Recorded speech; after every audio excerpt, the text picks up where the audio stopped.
दोस्तों, किसी काम को करते वक्त कोई गलती हो जाना कोई बड़ी बात नहीं है। हो सकता है उस गलती से आपके काम में कुछ खास फर्क ना पड़े और उस गलती को आप आसानी से सही भी कर सकते हो। लेकिन आपको पता होगा, कुछ गलतियां लोगों से ऐसी भी हो जाती हैं कि जिन्हें सही करने में अरबों रुपए भी कम पड़ जाते हैं। तो आज हम आपको 5 सबसे बड़ी गलतियों को दिखाने जा रहे हैं जिन्हें सही करने में करोड़ों अरबों रुपए लग गए।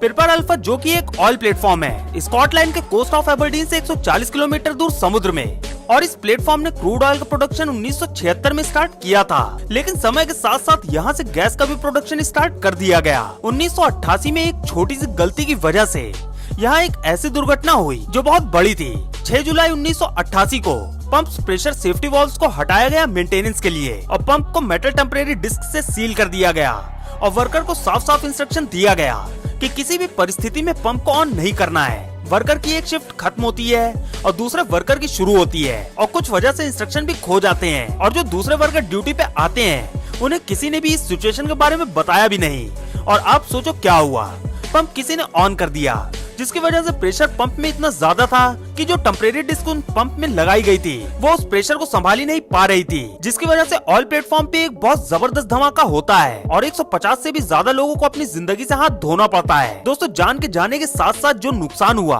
वो करीब 10,000 करोड़ रुपए का नुकसान था, और इन्हीं जान माल के नुकसान की वजह से इस डिजास्टर को दुनिया के सबसे बड़े इंसानों द्वारा हुए डिजास्टर में से एक माना जाता है, और ऐसा दोबारा ना हो इसलिए इस आपदा पर तुरंत इंक्वायरी सेटअप की गई, जिससे ऐसी आपदा कहीं और ना हो। इस आपदा के होने के बाद जो लोग इसमें मरे थे उनकी फैमिलीज ने मिलकर एक एसोसिएशन को बनाया, जिससे वो मारे गए लोगों के परिवारों की मदद कर सकते। और स्कॉटलैंड के रोज गार्डन में उन मारे गए वर्कर में से 3 के स्टैचू उनकी याद में बनाए गए। जरा सोचो दोस्तों, अगर दूसरे शिफ्ट में काम कर रहे लोगों को ये बात पता होती कि पंप में मेंटेनेंस का काम चल रहा है, तो शायद इतनी बड़ी दुर्घटना आज हमारी लिस्ट में ना होती। दोस्तों, जब भी आप एक नई कार खरीदने की सोचते होंगे तो इस बात का सबसे पहले ध्यान देते होंगे कि नई कार पुरानी कार से ज्यादा आरामदायक हो, क्योंकि अगर आप इसका ध्यान नहीं देंगे तो आपके अच्छे खासे पैसे बर्बाद हो सकते हैं। लेकिन French owned railway company SNCF ने बिना किसी राय मशवरे के $15 बिलियन की लागत की TGV हाई स्पीड ट्रेन को फ्रांस में दौड़ाने पर खर्च कर दिए।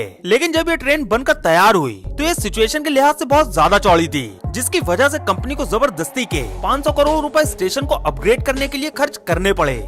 इसका सीधा मतलब यही हुआ कि आपने बड़ी कार तो खरीद ली, लेकिन उसे खड़ी करने की जगह आपकी गैराज में नहीं है। 17 जनवरी 1995 को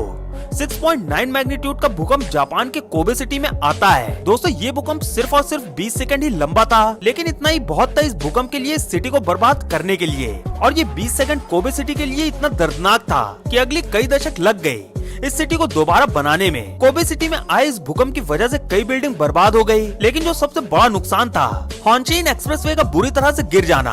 क्योंकि ये एक लौता एक्सप्रेसवे था जो कोबे सिटी को ओसाका सिटी से जोड़ता था, और इसी एक्सप्रेसवे से इन दोनों सिटी के बीच सारे ट्रेड और ट्रांसपोर्टेशन का काम होता था। वैसे देखा जाए तो ऐसे एक्सप्रेसवे को ऐसा बनाया जाता है कि वो भूकंप को आराम से झेल जाए, लेकिन एक्सपर्ट के हिसाब से इस एक्सप्रेसवे के डिजाइन में 1-2 नहीं बल्कि कई खामियां थी। दोस्तों, इस एक्सप्रेसवे के गिरने की वजह से जापान पूरी दुनिया के न्यूज चैनल में छा गया था, और बहुत से लोगों ने अपनी राय में ये कहा कि वो ये सोचते थे कि ऐसे एक्सप्रेसवे बहुत ही ज्यादा सेफ होते हैं, लेकिन जापान ने तो ये दिखा दिया कि ऐसा कुछ भी नहीं है। लेकिन एक बात आप हमें कमेंट बॉक्स में जरूर बताइएगा कि अगर इंडिया में किसी आपदा की वजह से ऐसा कोई एक्सप्रेसवे गिर जाता तो सरकार को इसे दोबारा खड़ा करके स्टार्ट करने में कितना साल लगता,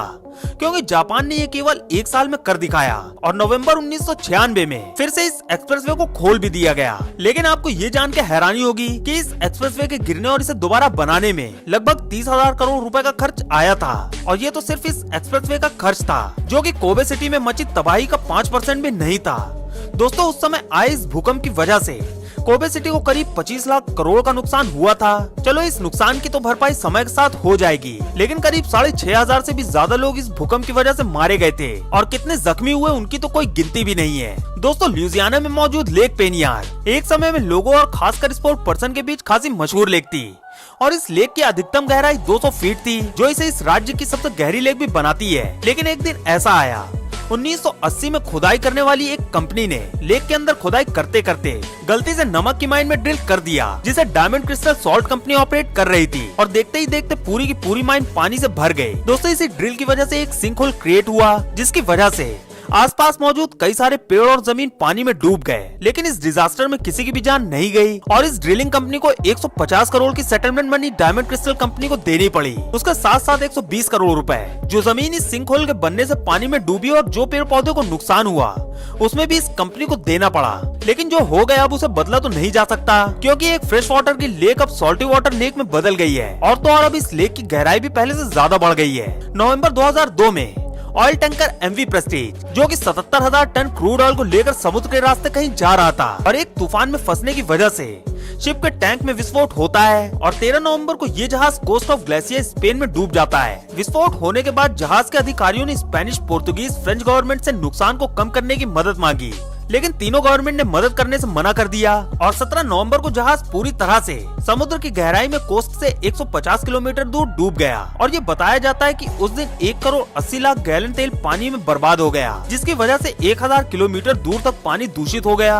और लगभग फ्रांस, स्पेन, पोर्तुगीज के 1000 से भी ज्यादा बीचेस को कई महीनों तक इस मुश्किल से जूझना पड़ा और इसे दुनिया का सबसे बड़ा एनवायरमेंटल डिजास्टर स्पेन और पोर्तुगल के इतिहास में माना जाता है। और 2013 में इस दुर्घटना से हुए नुकसान का जब आकलन किया गया तो ये पता लगा कि इस दुर्घटना में करीब 2000 करोड़ रुपए से ज्यादा का नुकसान हुआ था। इस इंसिडेंट के बाद शिप के कैप्टन को अरेस्ट कर लिया गया, लेकिन कोर्ट के आदेश अनुसार ये कहा गया कि ये नामुमकिन है कि शिप में मौजूद किसी भी शख्स पर इस दुर्घटना का कोई इल्जाम लगाया जा सकता है। लेकिन फिर भी कैप्टन के शिप पर खराब रवैये की वजह से उन्हें 9 महीने के लिए सस्पेंड कर दिया गया और बाद में ये पता चला कि शिप के डिजाइन में गड़बड़ी होने की वजह से ऐसी दुर्घटना दुनिया को देखनी पड़ी। दोस्तों, अब जिस डिजास्टर के बारे में हम आपको बताने जा रहे हैं, एक तो वो बहुत ज्यादा फेमस है और इतना फेमस है कि HBO ने इस डिजास्टर पे पूरी की पूरी वेब सीरीज तक बनाई है। 26 अप्रैल 1986 को RBM के टाइप न्यूक्लियर रिएक्टर में सेफ्टी टेस्ट के प्रदर्शन किए जा रहे थे, जो कि चेर्नोबिल न्यूक्लियर पावर प्लांट में स्थित था। दोस्तों, इस टेस्ट में वर्कर को अचानक से इलेक्ट्रिसिटी के कट हो जाने पर कैसे न्यूक्लियर प्लांट के कूलिंग वाटर सर्कुलेशन को चालू रखना है, इस पर ट्रेनिंग दी जा रही थी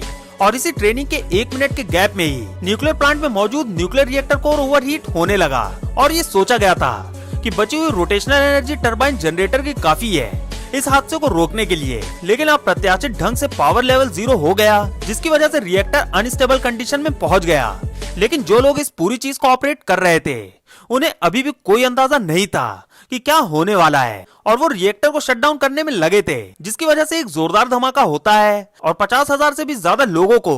उस जगह से रातों रात निकाला जाता है। एक्सप्लोजन की वजह से 2 ऑपरेटर की तुरंत मौत हो जाती है। रेडिएशन की वजह से तुरंत 150 से भी ज्यादा लोगों को तुरंत हॉस्पिटल पहुंचाया गया। दोस्तों, अगर आप इस डिजास्टर के बारे में डिटेल में जानना चाहते हैं कि ये कितना ज्यादा खतरनाक था, तो आप एक बार चेर्नोबिल वेब सीरीज को जरूर देखना, क्योंकि वाकई में ये न्यूक्लियर प्लांट में हुआ सबसे खतरनाक डिजास्टर था और इस आपदा की वजह से रशियन गवर्नमेंट को करीब 6 लाख करोड़ का नुकसान झेलना पड़ा था। तो दोस्तों, बस आज की वीडियो में बस इतना ही। उम्मीद है आपको ये वीडियो पसंद आई होगी। वीडियो को लाइक और अपने दोस्तों में शेयर जरूर करें। चैनल पर नए हो तो चैनल को सब्सक्राइब कर बेल आइकन को जरूर दबा लें। वीडियो देखने के लिए धन्यवाद।